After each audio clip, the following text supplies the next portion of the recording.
अब देखो यार, अगर तुम लोग एईडब्ल्यू के हार्डकोर फैन हो तो ये वीडियो तुम्हारे लिए होने वाली गए, क्योंकि गाइस यूके के दो बड़े सुपरस्टार एईडब्ल्यू कंपनी को साइन करने वाले गए। एईडब्ल्यू के बाहर रिकी स्टार को डब्ल्यूडब्ल्यूई सुपरस्टार कोडी रोड्स के साथ देखा गया है। ऑल इन पर ओकाडा के मेजर प्लान को लेकर डब्ल्यूओएन की काफी बड़ी अपडेट आ रही गए। तो गाइस वहीं एईडब्ल्यू के अपकमिंग अनाउंसमेंट को लेकर टोनी खान ने काफी बड़ा खुलासा कर दिया है। तो गाइस चलिए बिना किसी देरी के शुरू करते हैं इस वीडियो को।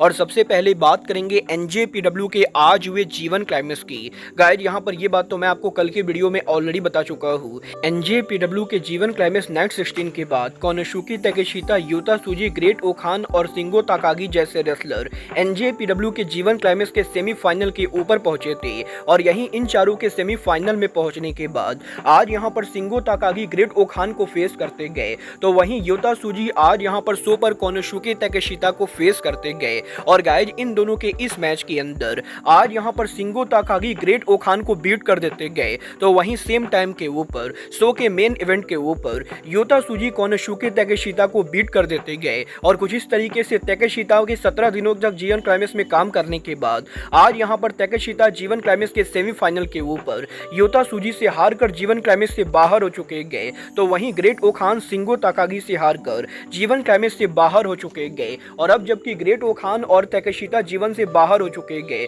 तो गाइस युता त्सुजी और शिंगो ताकागी ए ब्लॉक और बी ब्लॉक के फाइनल पर जाने वाले गए, जहां पर एनजेपीडब्ल्यू के जीवन क्लाइमेक्स के ए ब्लॉक और बी ब्लॉक के फाइनल के ऊपर अब यहां पर हमें ए ब्लॉक के अंदर Jack Sabre Junior Shingo Takagi को फेस करते हुए दिखाई देंगे, तो वहीं बी ब्लॉक के अंदर डेविड फिनली युता त्सुजी को फेस करते हुए दिखाई देंगे। और इन दोनों में जो भी दो रेसलर दो मैचेस को जीतेंगे वो यहां पर फाइनली अब से मात्र 2 दिनों के अंदर एनजेपीडब्ल्यू के जीवन क्लाइमेक्स के फाइनल के ऊपर हमें यहां पर एनजेपीडब्ल्यू के प्रेस्टिजियस टूर्नामेंट जीवन क्लाइमेक्स की ट्रॉफी के लिए कंपीट करते हुए दिखाई देंगे। वेल गाइज आपको क्या लगता है, Jack Sabre Junior versus Shingo Takagi और David Finlay versus Yuta Tsuji में से वो कौन से दो रेसलर होने वाले गए जो यहां पर जीवन के फाइनल पर जाएंगे? आप लोग मुझे कमेंट करके बताएंगे। बट गाइज चलिए फिलहाल आगे बढ़ते और बात करते हैं एईडब्ल्यू सुपरस्टार रिकी स्टार की। गाइज यहां पर ये बात तो हम सभी लोगों को मालूम है, करंटली यहां पर रिकी स्टार के एईडब्ल्यू कंपनी में कॉन्ट्रैक्ट के ओवर होने के बाद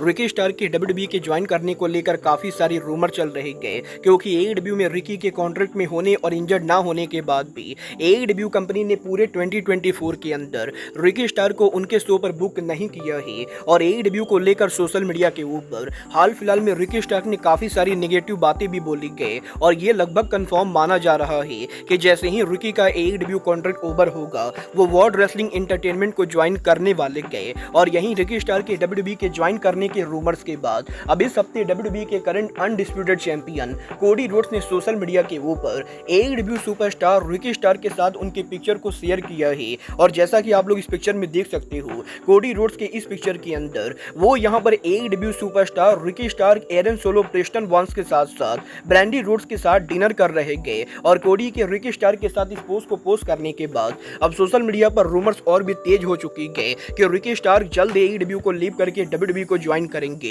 वेल देखना बहुत ही दिलचस्प होने वाला है कि रिकी यहाँ पर एग्जैक्टली डब्ल्यूडब्ल्यूई को ज्वाइन कब करते गए। बट गाइज जहां तक बात रही ज्वाइन करने की, तो गाइज अब मैं आपको बता दूं एईडब्ल्यू के अंदर भी बहुत ही जल्द दो बड़े सुपरस्टार्स का डेब्यू होने वाला है। और ये दो सुपरस्टार और कोई नहीं बल्कि यूके के one of the most top independent wrestler Michael Oku और उनकी मैनेजर अमीरा है। गाइज यहाँ पर ये बात तो मैं आपको ऑलरेडी बता चुका हूँ, एईडब्ल्यू के upcoming all in pay per view से पहले एईडब्ल्यू कंपनी करंटली माइकल ओकू के साथ यहाँ पर बात कर रही गए। और ऑलरेडी यहाँ पर काफी सारे रिपोर्टर्स ने ये कंफर्म कर दिया है कि माइकल ओकू और उनकी मैनेजर अमीरा पॉसिबली या तो वेम्बली स्टेडियम के अंदर एईडब्ल्यू के ऑल इन पेपर व्यू पर काम करेंगे, या वो यूके में एईडब्ल्यू के पहले डायनामाइट के ऊपर काम करेंगे। और अब यहाँ पर माइकल ओकू के एईडब्ल्यू में डेब्यू के इन सभी रूमर्स के बाद अब इस चीज को लेकर फाइटफुल की रिपोर्ट सामने आ रही गए कि माइकल ओकू और अमीरा ना कि सिर्फ एईडब्ल्यू के यूके शो पर काम करने वाले गए, बल्कि वो यहाँ पर एईडब्ल्यू को फुल टाइम ज्वाइन करने वाले गए। और गाइस करंटली एईडब्ल्यू और माइकल ओकू के बीच में माइकल ओकू के एईडब्ल्यू में आने को लेकर जो बातें चल रही गए, वो बातें यहाँ पर वन टाइम अपीयरेंस की ना होकर बल्कि माइकल ओकू के एईडब्ल्यू में कॉन्ट्रैक्ट साइन करने को लेकर हो रही गए। और गाइस बेसिकली फाइटफुल का ये कहना है कि करंटली एईडब्ल्यू कंपनी और माइकल ओकू के बीच में कॉन्ट्रैक्ट नेगोशिएशन चल रहा है, और अगर यहाँ पर सब कुछ सही जाता है तो माइकल ओको जल्द ही एईडब्ल्यू के अंदर उनकी मैनेजर अमीरा के साथ आने वाले गए, क्योंकि गाइज एईडब्ल्यू ने ओको को जो कॉन्ट्रैक्ट ऑफर दिया है वो कॉन्ट्रैक्ट ऑफर माइकल ओको के साथ साथ उनकी मैनेजर अमीरा को भी दिया गया है। और इसीलिए अगर ओको एईडब्ल्यू को ज्वाइन करते गए तो अमीरा भी एईडब्ल्यू को ज्वाइन करेंगी। वेल, आपको क्या लगता है, माइकल ओको और अमीरा को रेप प्रो को छोड़कर एईडब्ल्यू को फुल टाइम ज्वाइन करना चाहिए या नहीं? आप लोग मुझे कमेंट करके बताइए। बट गाइस चलिए फिलहाल आगे बढ़ते हैं और बात करते हैं एईडब्ल्यू के साल के one of the biggest dynamite show AEW present grand slam की। गाइस यहाँ पर ये बात तो हम सभी लोगों को मालूम है, एईडब्ल्यू कंपनी पिछले 3 सालों से हर साल ऑथर ऐसी स्टेडियम के अंदर साल का biggest dynamite AEW grand slam करती गए। और गाइस एईडब्ल्यू के इस साल के ग्रैंड स्लैम को लेकर अब यहाँ पर एईडब्ल्यू के लेटेस्ट टिकट सेल नंबर सामने आ चुके गए। गाइस यहाँ पर बात करें एईडब्ल्यू के ग्रैंड स्लैम की तो गाइस इस साल एईडब्ल्यू का ग्रैंड स्लैम एईडब्ल्यू कंपनी हमें यहां पर ऑथर ऐसी स्टेडियम के अंदर एक बार फिर से 25 सितंबर को करते हुए दिखाई देगी, जहां पर ऑथर ऐसी स्टेडियम के अंदर एईडब्ल्यू की ग्रैंड स्लैम की करंट कैपेसिटी करीबन 4800 के बराबर है, जहां पर 4800 टिकट में से एईडब्ल्यू ने 3600 टिकट सोल्ड आउट किए हैं। और अब भी यहां पर एईडब्ल्यू के ग्रैंड स्लैम के ऊपर एईडब्ल्यू को करीबन 1200 टिकट सोल्ड आउट करना बाकी गए, जो कि मेरे हिसाब से एईडब्ल्यू कंपनी अगर कर भी लेती गए तब भी यहां पर अटेंडेंस के मामले में एईडब्ल्यू का ग्रैंड स्लैम अब तक का सबसे फ्लॉप शो बनने वाला है। क्योंकि गाइस लास्ट ईयर ऑथर ऐसी स्टेडियम के अंदर एईडब्ल्यू के ग्रैंड स्लैम के लिए करीबन 11,000 लोग मौजूद थे, और अगर यहां पर इस साल 10,000 से कम लोग आते गए तो गाइस मेरे ओपिनियन में ये शो बड़ा फ्लॉप माना जाएगा।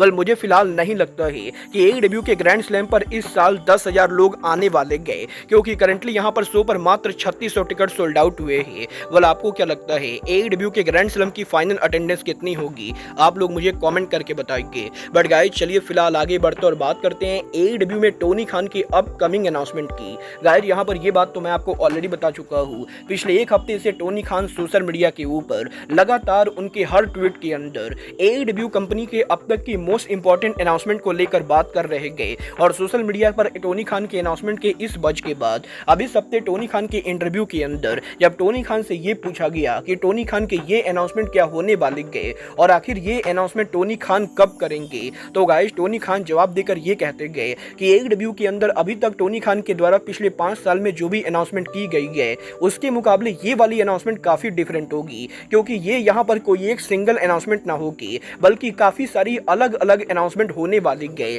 और एईडब्ल्यू के अंदर बहुत ही जल्द एईडब्ल्यू और टोनी खान के द्वारा एक नहीं बल्कि मल्टीपल अनाउंसमेंट की जाएगी, जो कि यहाँ पर एक ही अनाउंसमेंट के अंदर आने वाले गए। और इसीलिए एईडब्ल्यू कंपनी इस अनाउंसमेंट को एईडब्ल्यू कंपनी का मोस्ट इंपॉर्टेंट अनाउंसमेंट बोल रही गए। और बेसिकली यहाँ पर टोनी खान का ये कहना है कि एईडब्ल्यू कंपनी हमें पॉसिबली जल्द ही काफी सारे बैक टू बैक बड़े अनाउंसमेंट करते हुए दिखाई देगी। वेल, आपको क्या लगता है टोनी खान की ये काफी सारी मल्टीपल अनाउंसमेंट क्या होने वाली गए? आप लोग मुझे कमेंट करके बताइए। बट गाइस चलिए फिलहाल आगे बढ़ते और बात करते हैं रेन मेकर काजुचिका ओकाडा की। वेल, बात करें अगर यहाँ पर काजुचिका ओकाडा की तो गाइस ये बात तो हम सभी लोगों को मालूम है, नेक्स्ट वीक एईडब्ल्यू के यूके में पहले डायनामाइट शो के ऊपर ओकाडा यहाँ पर एईडब्ल्यू का कॉन्टिनेंटल टाइटल हमें यहाँ पर क्लॉडियो कैस्टेग्नोली के खिलाफ डिफेंड करते हुए दिखाई देने वाले गए। और अब जबकि एईडब्ल्यू के ऑल इन के go home edition Dynamite show के ऊपर ओकाडा और क्लॉडियो का मैच कंफर्म हो चुका है, तो गाइस यहाँ पर करंटली यही लग रहा है कि ओकाडा पॉसिबली ऑल इन के ऊपर कम्पीट नहीं करेंगे।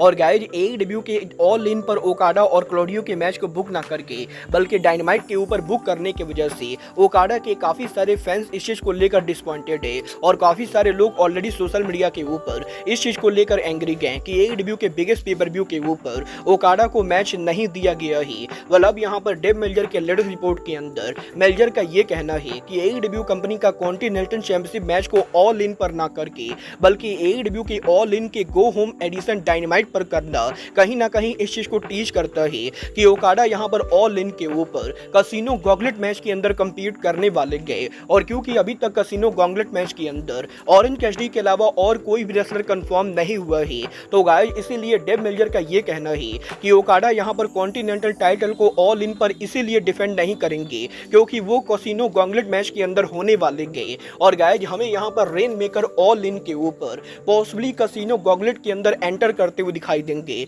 वाल अब ये तो आने वाला टाइम बताएगा कि मेल्जर की ये रिपोर्ट कितनी सही साबित होती है। बट गाइस आपको क्या लगता है एईडब्ल्यू का ऑल स्क्रीन पर ओकाडा को कसिनो गॉगलेट में डालना AEW का सही डिसीजन है या नहीं, आप लोग मुझे कमेंट करके बताएंगे। बट गाइज अब आज के इस वीडियो में बस इतना ही। मैं मिलता हूँ आपसे अपने अगले वीडियो में। बट गाइज तब तक के लिए goodbye, good night and bang.